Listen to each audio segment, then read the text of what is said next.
Hola a todos, bueno, mi nombre es Nerida González y trabajo en el Departamento de Análisis Económico y de Mercados. Bienvenida de nuevo a todos, a las casi 11 personas que tenemos hoy aquí conectados en Webex para esta masterclass sobre el mercado de materias primas y el mercado del petróleo. Empezamos ya, sin más dilación. Sí, la sesión quedará grabada, ¿vale? Que veo que alguien preguntó por el chat.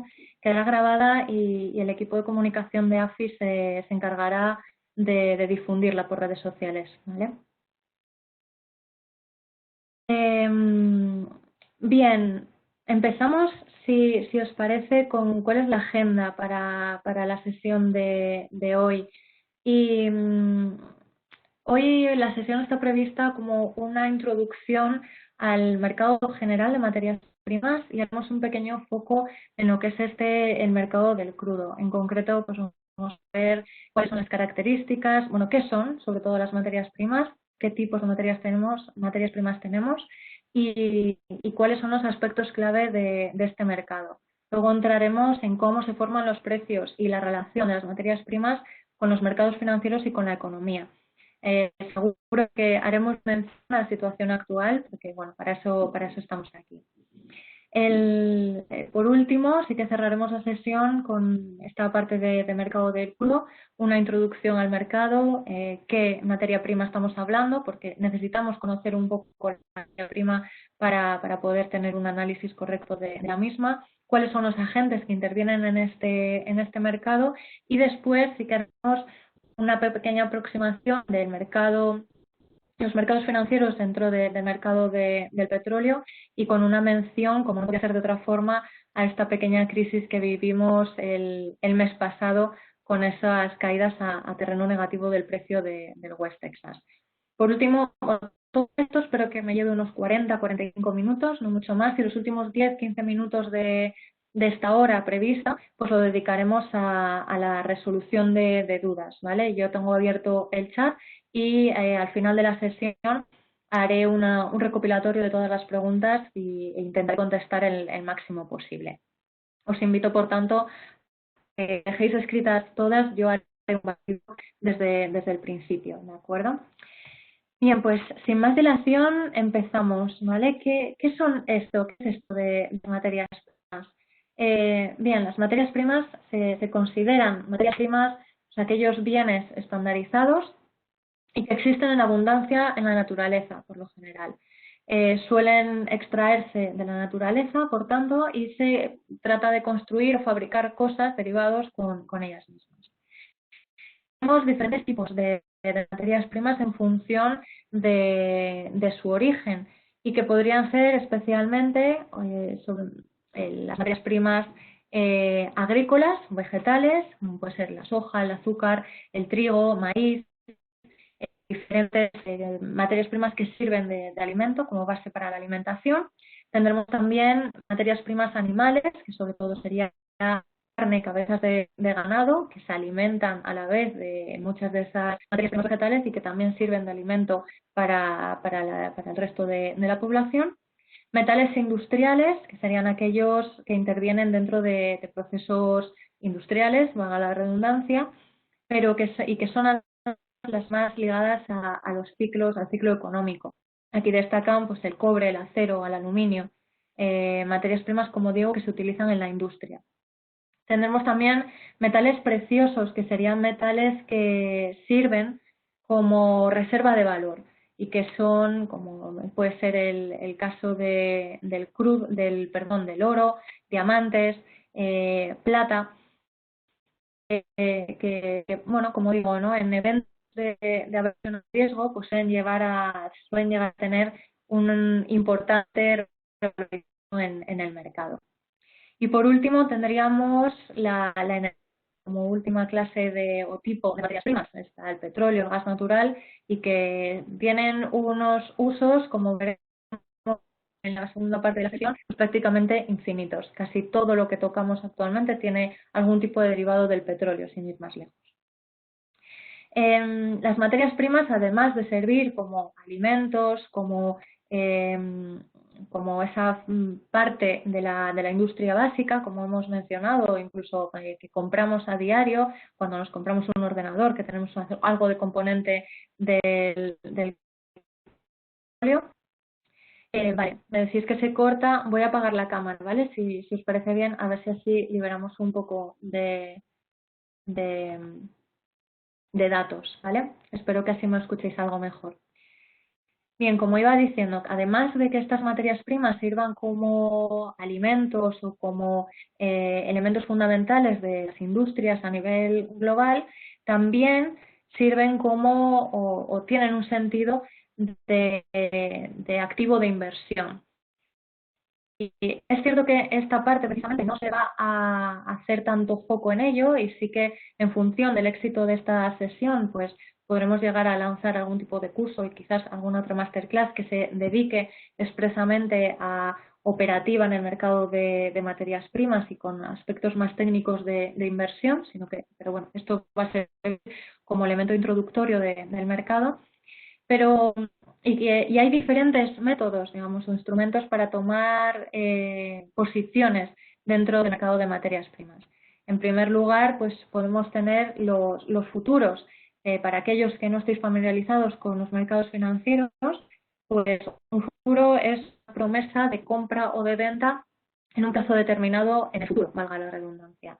Por tanto, comprar la materia prima física, por ejemplo, podemos comprar el trigo para almacenarlo en nuestro granero y alimentar a nuestro ganado, o podremos comprar futuros sobre el trigo para dentro de 3 meses, que esperamos que nuestras gallinas se hayan reproducido en masa y necesitaremos mucho más trigo con el que alimentarlas, ¿no? Por ejemplo.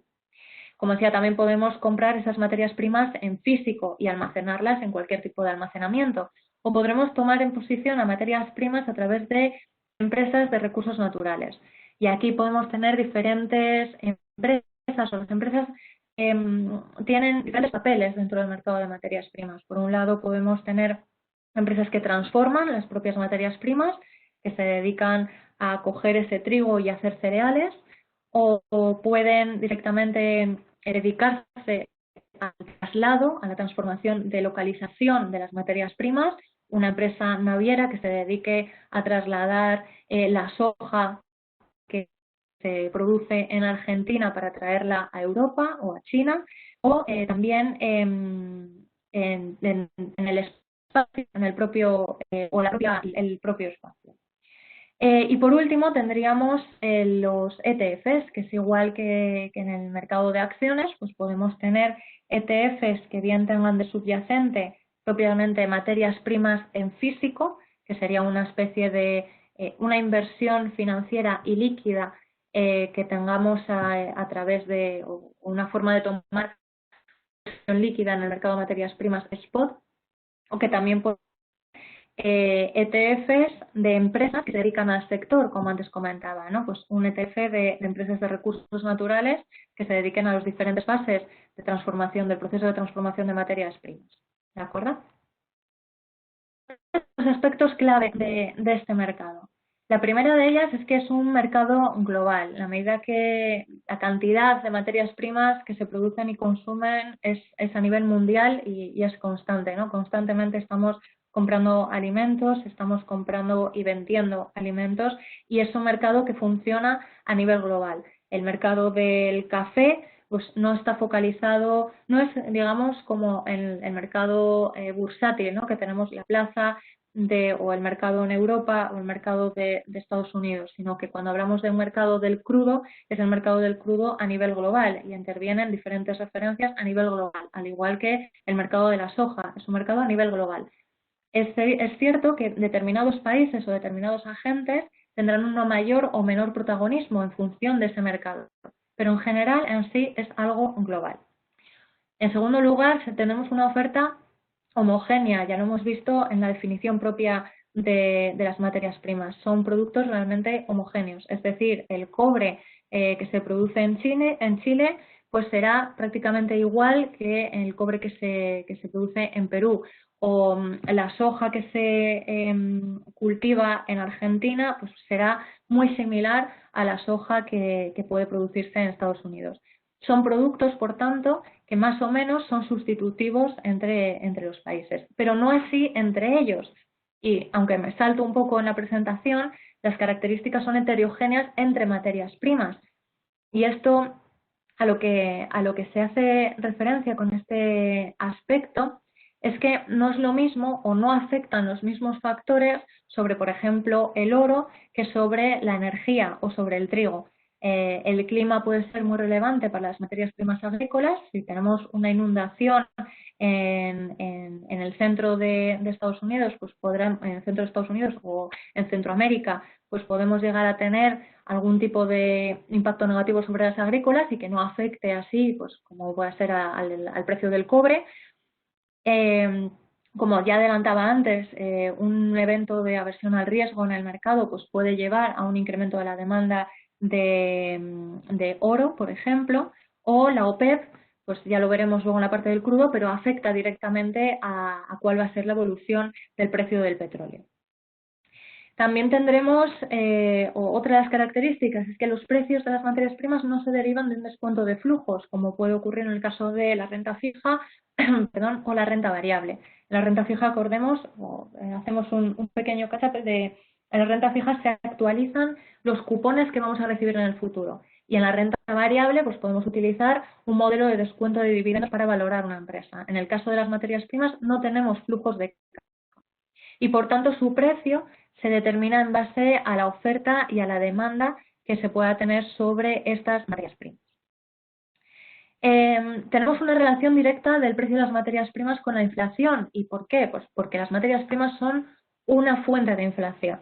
Si tenemos, como decía, una inundación o unas tormentas tropicales en el centro de América, podemos llegar a tener una caída de los cultivos, una pérdida de los cultivos y que eso lleve a un repunte del precio del trigo, por ejemplo. Tienen también cierto poder. Lo que se ha observado hasta ahora es que el precio de las materias primas tiene una relación con el S&P 500. Es cierto que ahora se empieza a ceder esa relación, ya no es tan negativa, ¿no? Y empieza a acercarse algo más a lo que es el comportamiento de la renta variable. Y esto tiene relación, y vuelvo a saltar de nuevo, perdonadme en la presentación, pero con la última de las características que veis en esta PPT, que es la financialización del mercado. Es un concepto que hace referencia a la entrada del mundo de las finanzas, del sector financiero, dentro de un mercado que es de bienes reales. Y que la pérdida de liquidez de un mercado, que eso que dentro de las inversiones alternativas, la característica de iliquidez, eso que suele hacer que este tipo de activos tengan una correlación negativa con los mercados financieros, pues se pierda, ¿no? Tendremos un mercado pues algo más líquido y con una mayor relevancia del sector financiero que hace que pierda ese poder de diversificación. También tendremos, los efectos del ciclo tienen diferentes impactos en las materias primas frente a la renta fija o la renta variable, derivado también de lo anterior, de que las materias primas suponen un incremento de los costes para las empresas, que tiende a llevar a una caída de los beneficios y eso puede suponer un peor comportamiento de la renta variable, por ejemplo, si no tenemos en cuenta otros factores. Es un mercado que está denominado generalmente. Esto tiene una relación entre el dólar y las materias primas, que veremos más adelante.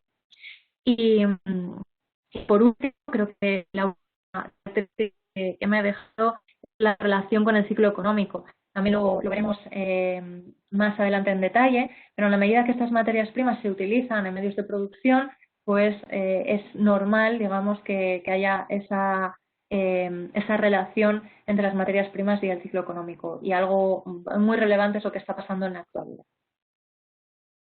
Bien, antes de entrar en análisis más fundamental, destacar pues, otras vías de inversión en las primas es a través de estos índices de referencia. Tenemos tres principales índices en el mercado. El índice de Goldman Sachs, que es este GSCI, sobre todo se diferencian del índice de Bloomberg o del CRB en cómo se determinan los pesos que determinan el volumen de materias primas que concentran, ¿no? El peso de las materias primas, en el caso de este índice de S&P GSCI, es en base a la producción mundial.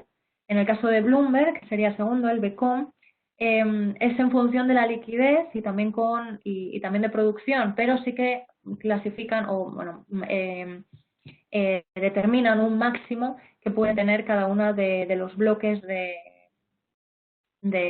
materias primas, ¿no? En concreto, pues para la energía, CAPAN como máximo puede tener un 33% de exposición. En el caso del CRB, pues es en base a la capitalización en los mercados, ajustados por el free float, que es la capacidad, digamos, de inversión. Todos estos índices son los índices que se conocen principalmente como de primera generación y es que tienen unas reglas de estructura muy sistemáticas. Entendido que es una exposición a materias primas pasiva. Las reglas que determinan el peso que va a tener cada materia prima están establecidas, como veis en esta presentación. Y el sistemas más técnicos, como de cómo se efectúa la inversión en los futuros, que son en base a futuros, también es muy automática.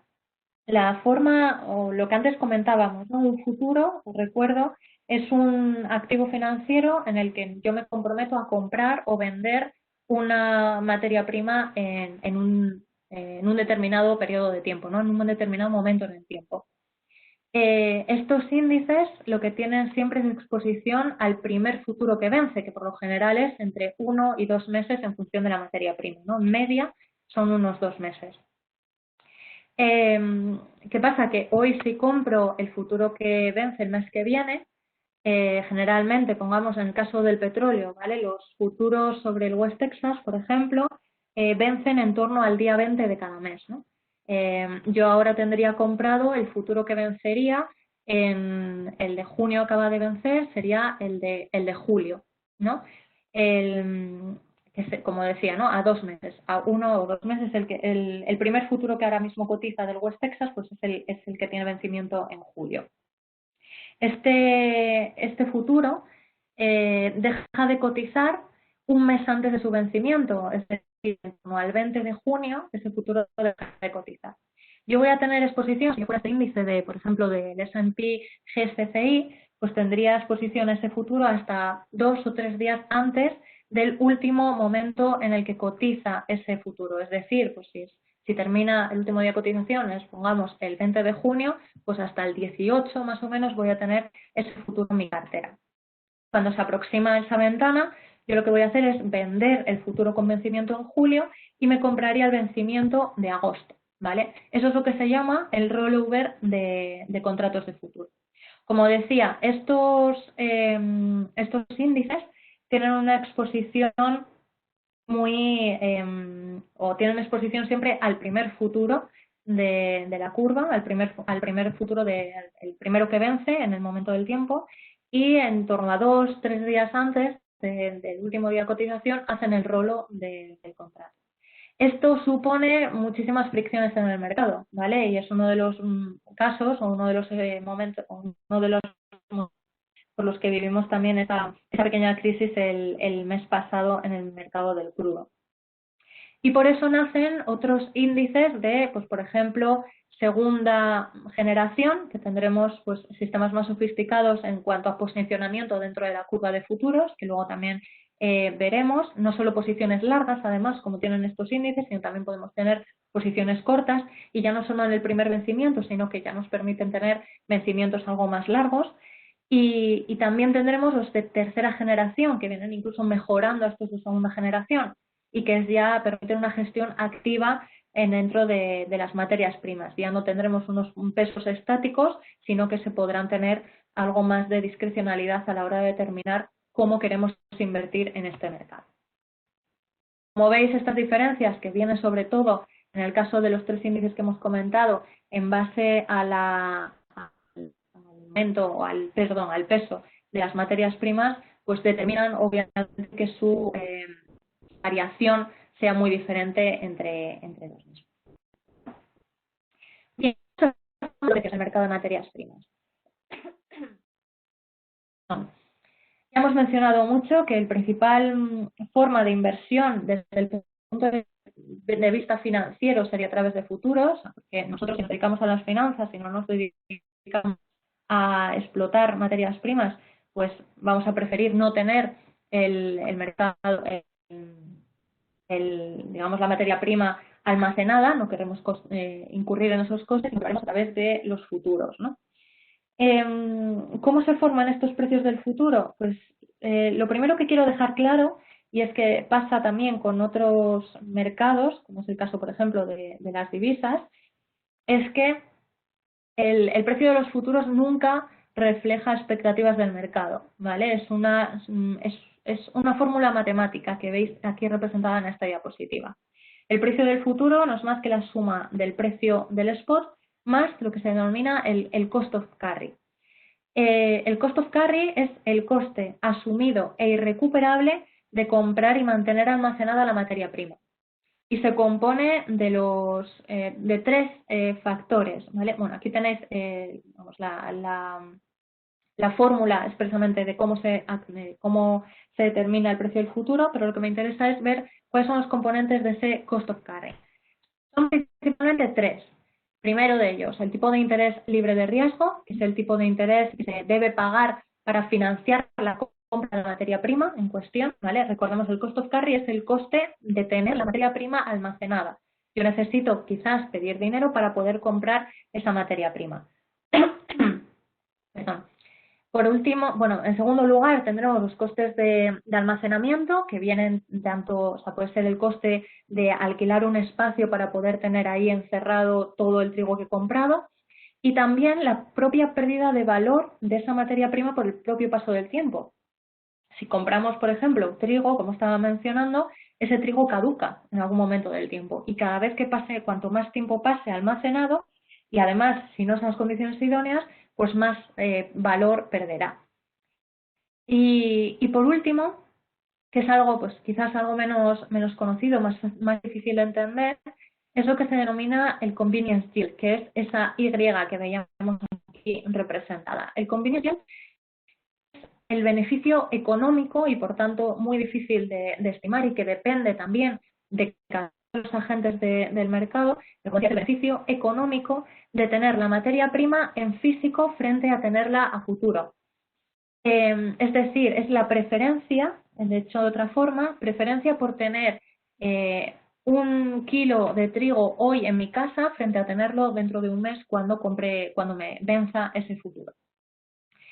Este convenience yield vendrá determinado por tres elementos. El primero de ellos será el nivel de los inventarios. Cuanto más altos sean los inventarios, menos incentivos voy a tener para tener en físico esa materia prima, y más bajo será mi convenience yield. ¿Por qué? Porque el coste de almacenamiento será muchísimo más alto y no voy a tener dónde dejar almacenado ese trigo. También por el propio precio spot de la materia prima. Cuanto más alto, se interpreta que hay mucha más volatilidad en el precio de las materias primas y más preferencia por el físico, ¿vale? Por esa certidumbre de poder tener el precio de las materias primas. Y en función también del precio de los futuros, se interpreta que cuanto más altos son el precio de los futuros o más especulación se percibe que puede haber dentro del mercado, mayor preferencia hay por tener la materia prima en físico frente a tenerla a futuro. Esto lo que nos determina es la estructura temporal de la curva de futuros, que es muy similar a la curva de tipos de interés, a la estructura temporal de la curva de tipos de interés. Lo que se grafica aquí es el precio del futuro en función, o el precio de la materia prima en función del vencimiento que tiene ese futuro. Si el precio del futuro es mayor al precio del spot, o cuanto más largo sea el periodo de vencimiento, más alto es el precio de este futuro, se dice que el mercado está en contango. Mientras que, al contrario, si el precio del futuro es más bajo frente al spot o frente a los futuros con vencimientos más cortos, se dice que el mercado está en backwardation. Os recuerdo lo que antes decía, y es que el mercado de futuros o los futuros no representan una expectativa de dónde va a estar el precio de las materias primas en los próximos meses, sino que es un reflejo matemático, ¿no?, de cómo se está denominando o cómo se forman los precios de las materias primas. E incluso puede llegar a tener precisamente la interpretación contraria, y el motivo es sencillo, ¿no? En el caso de una curva de futuros en backwardation, como decía, es pendiente negativa, quiere decir que el convenience yield es mucho mayor que el resto de los costes, que el almacenamiento o que de los tipos de interés, y por eso ese precio del futuro resulta ser menor que el precio del spot. Lo que quiere decir es que la gente prefiere tener la materia prima en físico porque percibe que existen tensiones dentro del mercado y que, por ejemplo, pues no se creen que puedan tener una oferta en el futuro. Poneros en el papel de una empresa de cereales. Si percibe que hay una falta, una escasez en el mercado, lo que va a preferir es comprarse cuanto antes su capacidad o el máximo de trigo posible para poder asegurar mantener la producción antes que comprarse el futuro y no asegurarse que pueda llegar a, vamos, o a correr el riesgo, digamos, de contrapartida en este sentido, ¿de acuerdo? Y al contrario, ocurre en contango. En contango se suele dar una situación cuando tenemos un exceso de oferta en el mercado. Hay tanta oferta de la materia prima en cuestión que sabemos que no va a haber dudas de que dentro de 2, 3, 4 meses vamos a poder disponer de esa materia prima.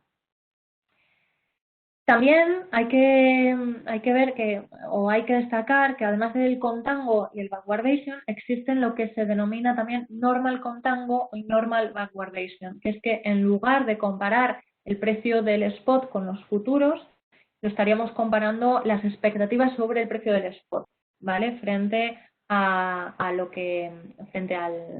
spot. Y bien, sí que quería hacer también mención rápidamente a la relación entre las materias primas con la economía, ¿vale? El ciclo económico condiciona la evolución del mercado de materias primas, ya lo mencionábamos al principio, pero los factores que afectan a cada materia prima son diferentes. En el caso de metales, es la materia prima más ligada al ciclo económico, mientras que el clima puede afectar más a las agrícolas, o la aversión al riesgo pues puede afectar más a los metales preciosos.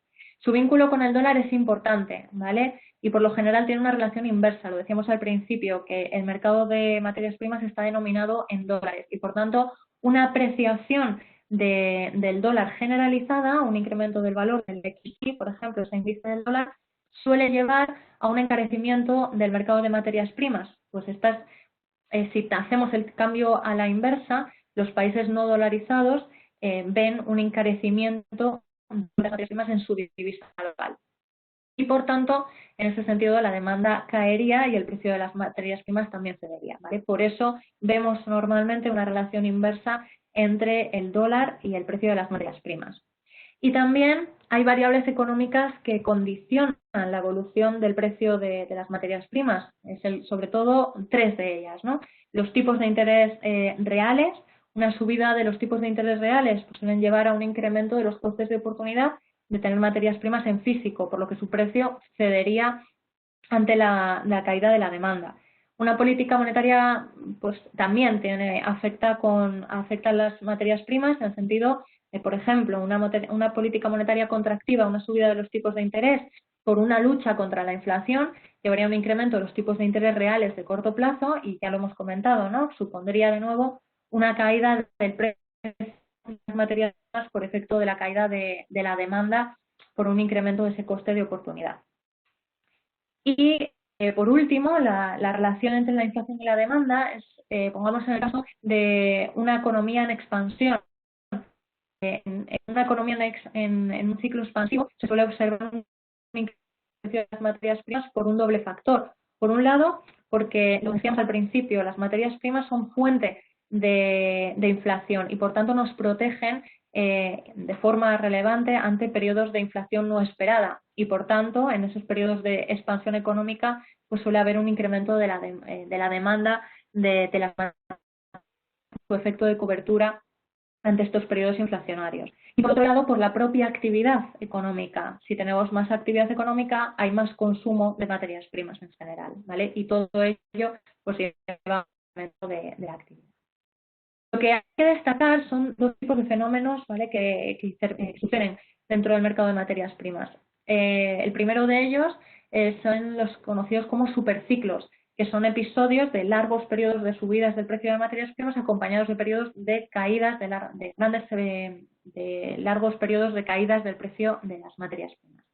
Estos determinados por cambios estructurales, por un lado de la demanda, que puede ser, por ejemplo, como veis en este gráfico, que China se hace un cambio de modelo productivo y deja de consumir tantas materias primas como antes hacía y ocasiona un periodo de caída, un periodo bajista en ese ciclo expansivo de materias primas, y por otro lado también por cambios en la oferta, como puede ser en este arco de la derecha, que bueno, avances tecnológicos o el descubrimiento de nuevas técnicas pues a que en muchísimo menos tiempo se pueda obtener un mayor volumen, por ejemplo, de crudo y llevar de nuevo a una caída del precio del crudo, en este caso, por un incremento de la oferta.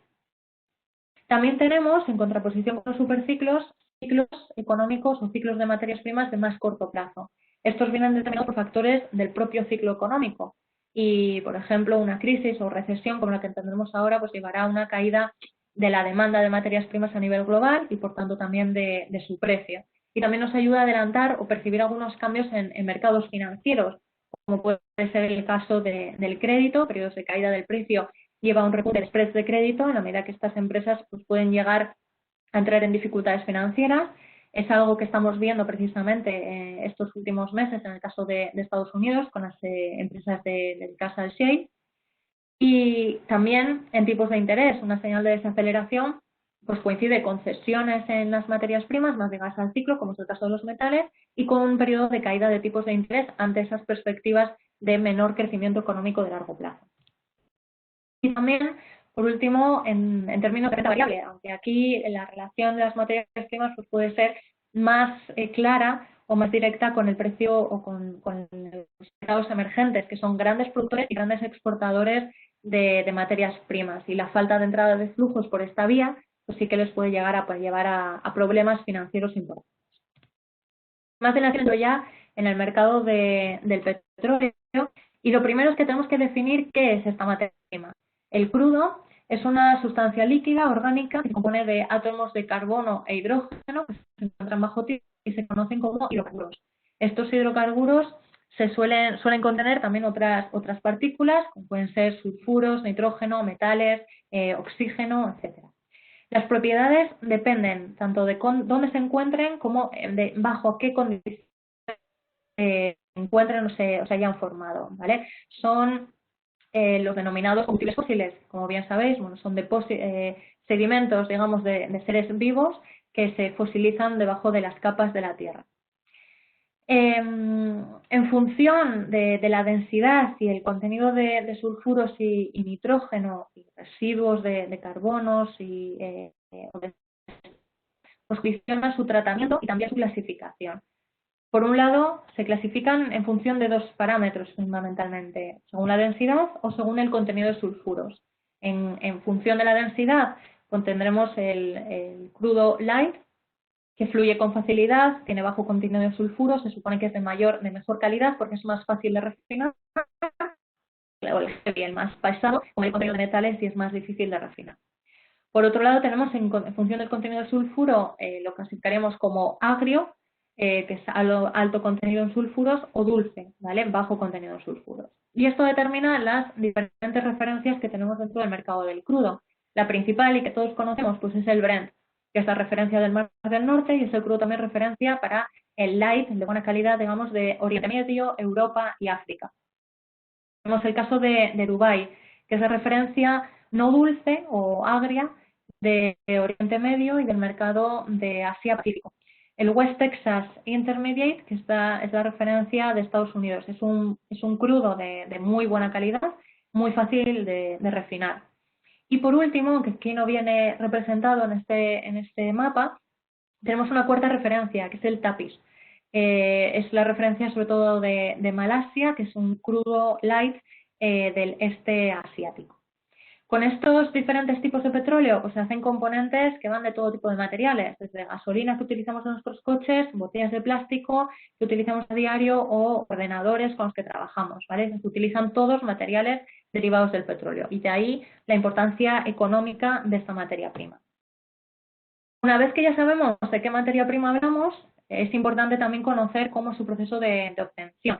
Tenemos dos tipos de empresas, que ya lo mencionábamos antes. Por un lado tenemos la industria upstream o extractora, que es la encargada de encontrar los yacimientos de petróleo y llevar a cabo las perforaciones para extraerlo. Un proceso largo, muchas veces es prueba y error, es necesario uso de diferentes herramientas de exploración del terreno para poder llevarlo a cabo. Es una inversión, supone una inversión importante de varios millones de dólares y con un periodo muy largo de tiempo, que van desde 3 a 10 años de media.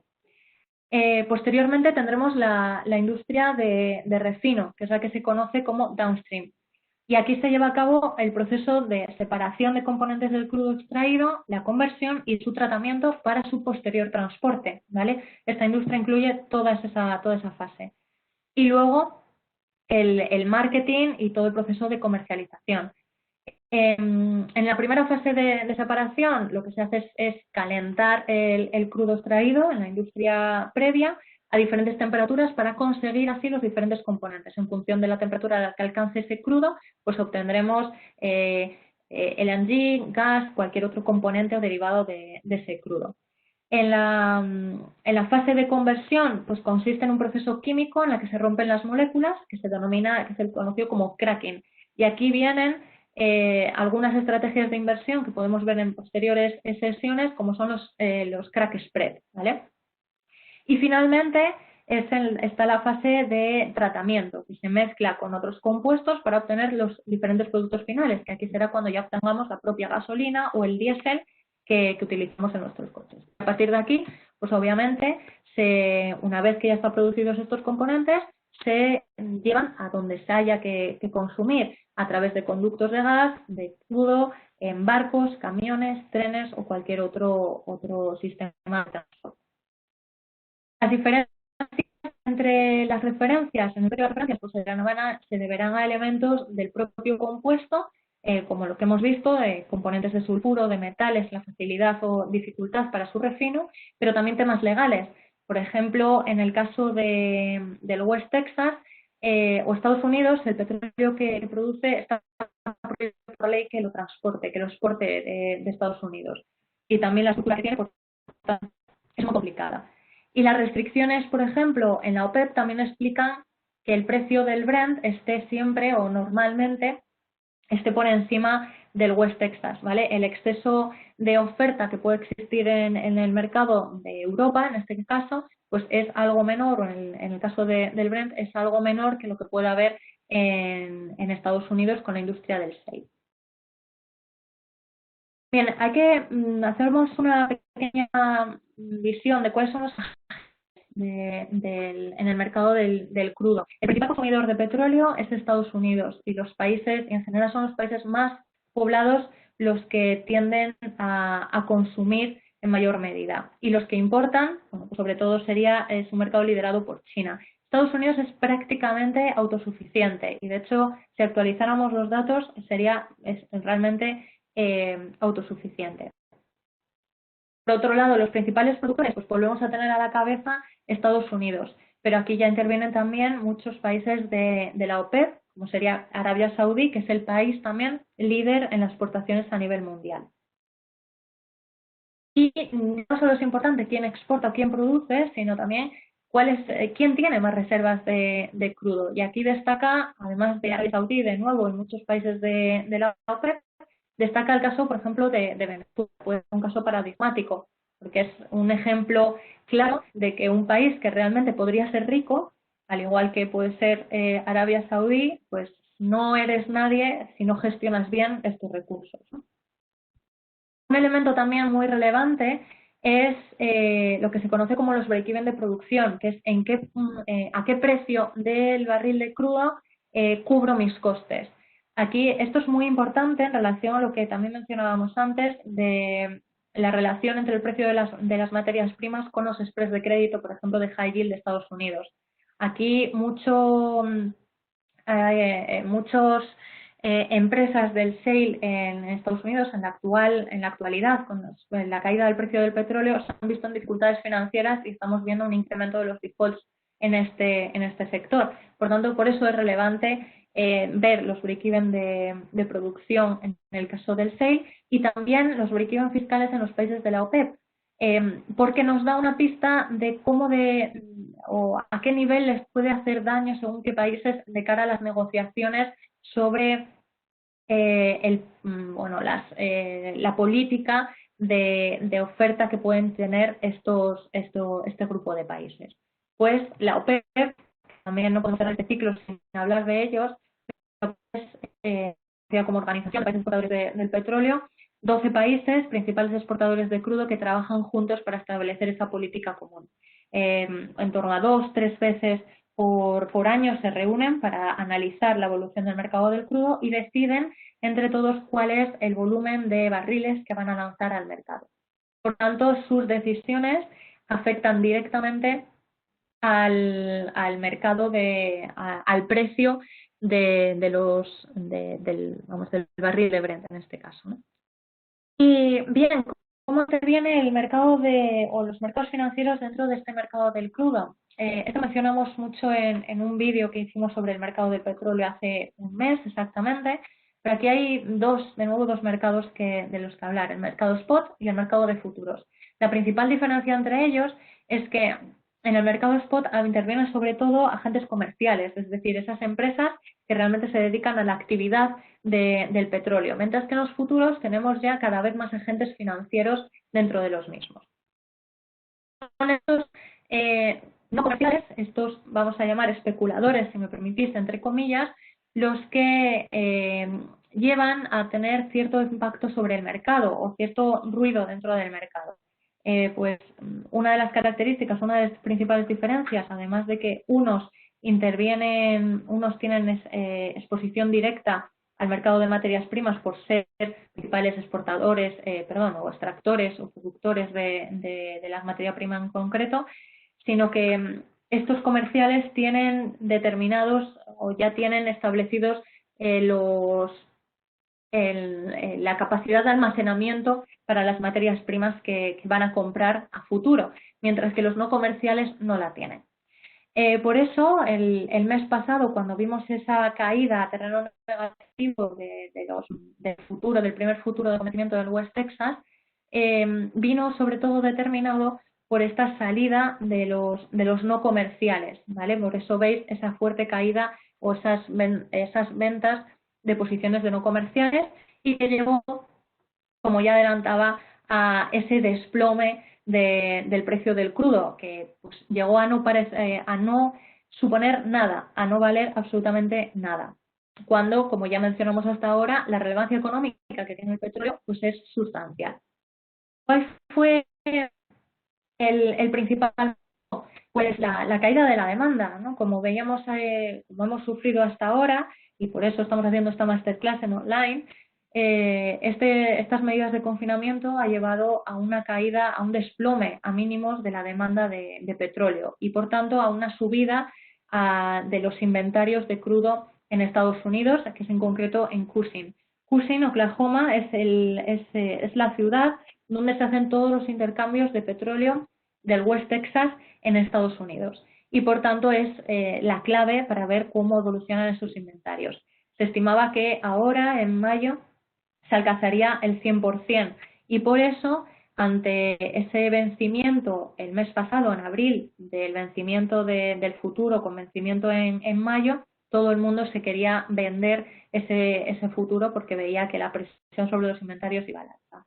En un contexto en el que la oferta no se estaba ajustando. La OPEP, como bien sabéis, no llevó a cabo ningún tipo de recorte, o mejor dicho, ningún recorte significativo de la producción de petróleo, sino que incluso a principios de febrero tuvimos esa guerra de precios entre Arabia Saudí y Rusia.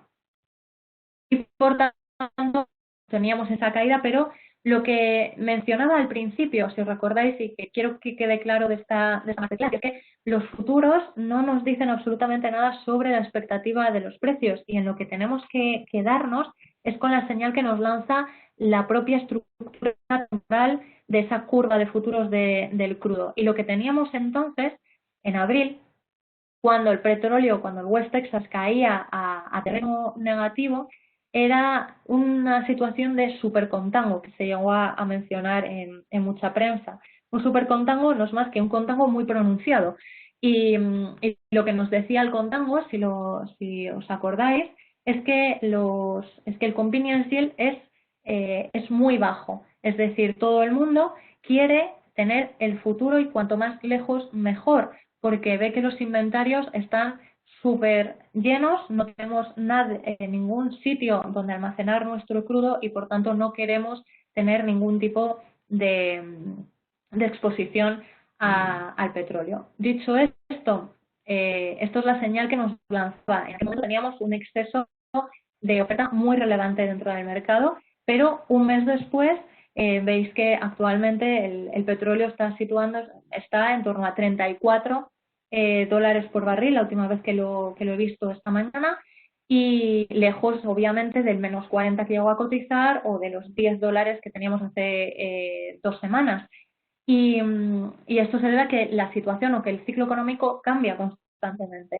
Y por tanto la clave es también ver esas señales del propio ciclo que nos dan sobre el valor de las materias primas. En este contexto, pues estas medidas de desescalada de los confinamientos pues están apoyando a que tengamos algo más de estabilidad en el precio de las materias primas, en concreto del crudo, y ayer precisamente se publicaban los inventarios por segunda semana consecutiva en Estados Unidos caían. Por tanto, ya estamos viendo algo más de recuperación de la demanda y, por tanto, podemos estar asistiendo a cierta estabilización en el mercado del crudo. Y con esto, paso a las preguntas. Me he salido algo más de lo esperado. Voy a hacer recopilatorios, si os parece bien. He visto bastante actividad. A ver. Perspectivas, la primera pregunta de José Manuel Varela, pregunta perspectivas del precio del petróleo a final del año. Nosotros lo que estamos manteniendo ahora es que la media para este año va a estar en torno a los 35-40 dólares por barril. No esperamos que vaya a más de 40 dólares a final de año.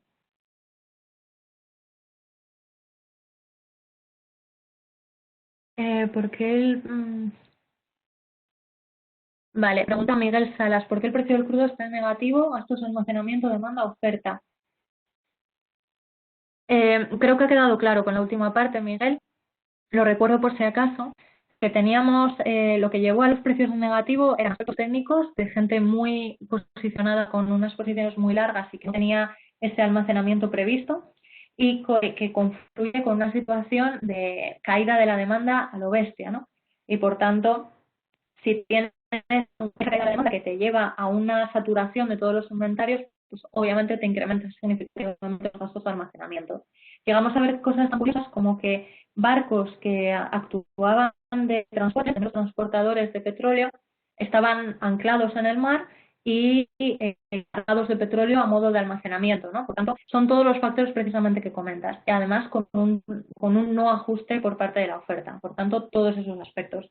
Ahora, en la medida que ya vemos algo más recuperación de la actividad, que la demanda parece que empieza a tirar, pues estamos viendo algo más de estabilidad en el precio. Pregunta José Manuel Varela, otra vez, ¿el Brent se liquida por diferencias y una física como el WTI? Exactamente, es correcto. Y sin embargo, el futuro sigue teniendo que hacer el petróleo. No sé qué te refieres. O sea, en el Brent se le quita por diferencias, es una diferencia económica, no es una diferencia de entrega de física. O sea, entrega física es en West Texas y por eso tuvimos esa crisis el mes pasado en el West Texas y no en el Brent, ¿no? Y por eso tenías ese problema de almacenaje en el West Texas, pero no en el caso del Brent. Invertir a través de un ETF en un índice de materias primas sufre del riesgo de contango o supercontango, como lo hace el petróleo a veces. Eso implica que no puedes permanecer mucho tiempo en la inversión. Está claro, o sea, depende del tipo de índice que sigas, pero sí, o sea, los índices de primera generación que hemos visto, que teníais aquí, el de Bloomberg, el CRB y el GSCI, efectivamente están condicionados por cómo la curva les venga, ¿no? Tendríamos que irnos a índices de segunda generación que ya tienen en cuenta, ya hacen trading, digamos, en función de cómo esté posicionada la curva de futuros, ¿vale? Entonces, sí, tienes ese riesgo. ¿Cuál es la mejor forma de invertir en materias primas? Eh, Depende de cuál sea tu objetivo. La forma más pura de invertir en materias primas pues sería a través de la materia prima física, si quieres tener la exposición pura. Por tanto, ahí pues quizás ETFs de réplica física puede ser lo más interesante, ¿vale? En lugar de futuros, o sea, ETFs de futuros. Desde luego, la más impura, si me permitise la expresión, la forma más impura sería a través de ETFs o de empresas que se dedican al sector, porque tienes totalmente sesgo a la variación del mercado, ¿no? ¿Qué perspectivas tienes sobre la industria de oil offshore drilling a 1 o 3 años? A ver, no soy tan experta, digamos, o sea, tan focalizada en el sector de crudo en ese aspecto, ¿no?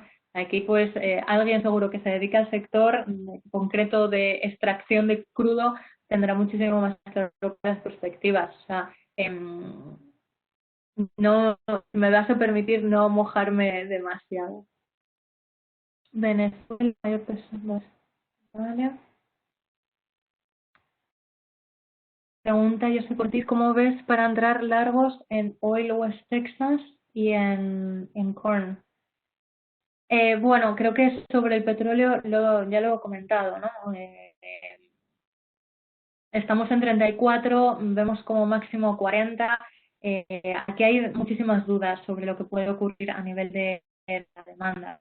Eh, eh, hay muchas dudas sobre cuál es la evolución, sobre todo ligado al virus, ¿no? Desde el sector financiero es casi imposible de predecir eh, y por tanto, no sé, desde una perspectiva de casa, si me permites, pues quizás es demasiado tarde ya para entrar dentro del petróleo. Eh, por lo que digo, o sea, por la demanda parece que se está recuperando, pero los datos están por caer. O sea, la recuperación de la recesión no va a ser una V abrupta, sino que va a ser más bien una U, el Nike, ¿no? que hemos visto ya en muchas ocasiones, y por tanto el potencial alcista yo creo que todavía es relativamente corto. Víctor pregunta, Venezuela, ¿cómo es posible que con un nivel de reservas tan alto no consiga obtener la ventaja competitiva que deriva de ello? Porque si no extraes un recurso natural no te sirve para nada. Si tú eres un analista super crack pero no enseñas tus conocimientos, de poco sirve, ¿no? Entonces pasa exactamente lo mismo. Tienes una mala gestión de recursos, no consigues, no sacas, no extraes el petróleo porque me vais a permitir un comentario igual demasiado bajo, pero matas de hambre a la población no tienen fuerzas para trabajar en la petrolera y por tanto pues no puedes sacar ese crudo, ¿no? Ya sea un argumento un poco banal, pero bueno, es para que os podáis hacer una idea, ¿no?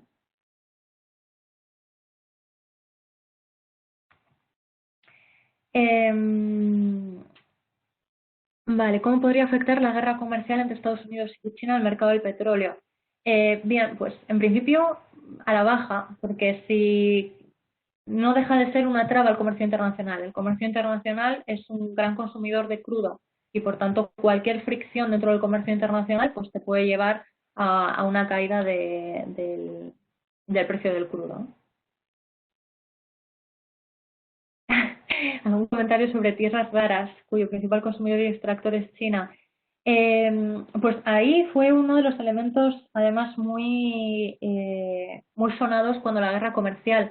Como bien dices, el principal consumidor y extractor es China de esas tierras raras y es un elemento de presión en la guerra comercial ante Estados Unidos. Si Estados Unidos bloquea a China para cualquier acceso a tecnología, por ejemplo, pero China no exporta o no le vende a Estados Unidos tierras raras, Estados Unidos no puede hacer nada. O sea, tierras raras, para los que no lo conozcáis, son un conjunto de minerales que se utilizan para la producción de chips. Entonces, para la industria tecnológica son fundamentales. Por tanto, es un elemento ahí de presión en esa guerra comercial precisamente entre Estados Unidos y China, ¿no? Es buen momento para entrar en ETFs con réplica física de índices del sector de la energía. Creo que lo he comentado, ¿no? O sea, es probable que ya sea algo tarde, si os creéis nuestra previsión de que el petróleo puede ir a $40. Es lo que comentaba, que, perdón, si no tenemos una recuperación fuerte y estable de la economía, pues poco recorrido podemos tener al alza.